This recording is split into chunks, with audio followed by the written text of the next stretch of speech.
Agora que a gente entendeu um pouquinho, então, que mecanismos de comportamento eu tenho que me boicotam, né? Como que eu posso identificar um pouco melhor isso?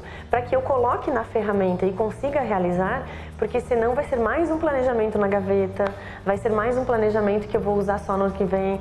E a gente não quer mais isso, né? A gente quer realizar hoje. Se possível, o melhor planejamento é aquele que a gente começa a executar já no primeiro dia, né? Pelo menos o planejamento. O primeiro passo vai ser disponibilizado no link uma planilha, que é muito simples, que é muito fácil de preencher, mas nessa planilha você vai ter o que, como, onde, porquê, qual o custo daquela ação, e a partir desse preenchimento, né, a partir dessa identificação, você vai começar a realizar.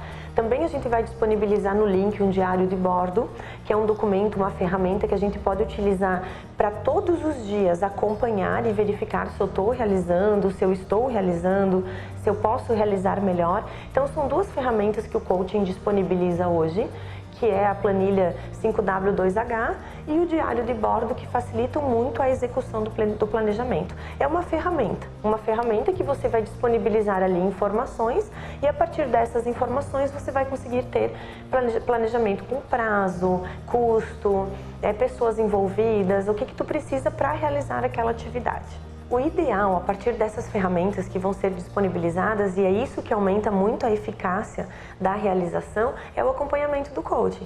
Porque o coaching ele é uma mentoria que vai ajudar a pessoa a chegar no comportamento desejado. Então, com as ferramentas preenchidas, com o autoconhecimento preenchido, o coaching ele vai ser esse mentor que vai todos os dias acompanhar semanalmente para que a pessoa consiga realizar o planejamento. Não importa o tamanho do seu planejamento.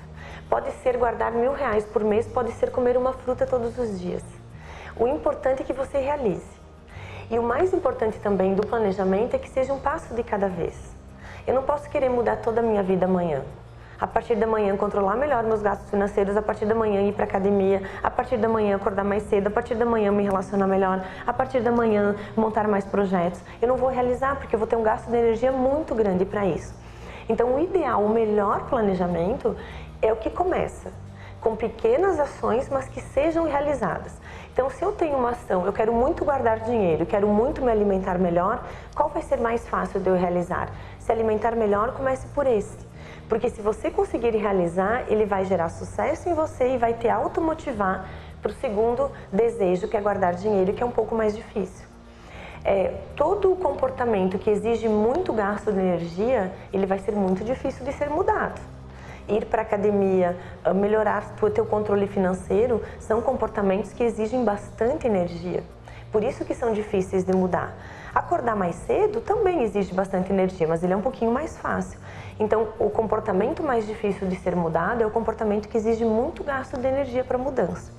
Então, uma última dica para o planejamento é que a gente comece por pequenos passos e todos os dias, e que eles sejam realizados. E a partir desse planejamento pequeno, mas que consiga ser realizado, uma ajuda de um coaching para que ele consiga acompanhar, ser o seu mentor nessa realização. A partir de todas essas organizações, né, a gente consegue se realizar mais.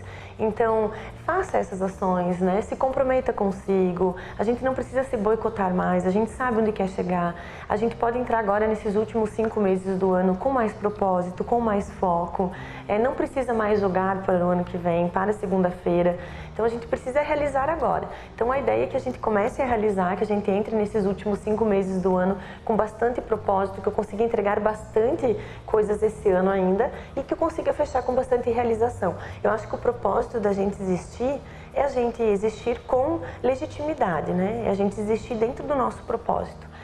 Tem um autor que ele fala que é sair um pouquinho do banco de passageiro e ir para o banco de motorista. Né? Pegar as rédeas da tua vida na mão e dirigi-la realmente. Não ir como passageiro e de táxi, mas ir como motorista. Então, utilizando essa frase que é uma metáfora, né? Dirigir a sua vida aí até o final do ano para que ela consiga chegar aí com bastante realizações.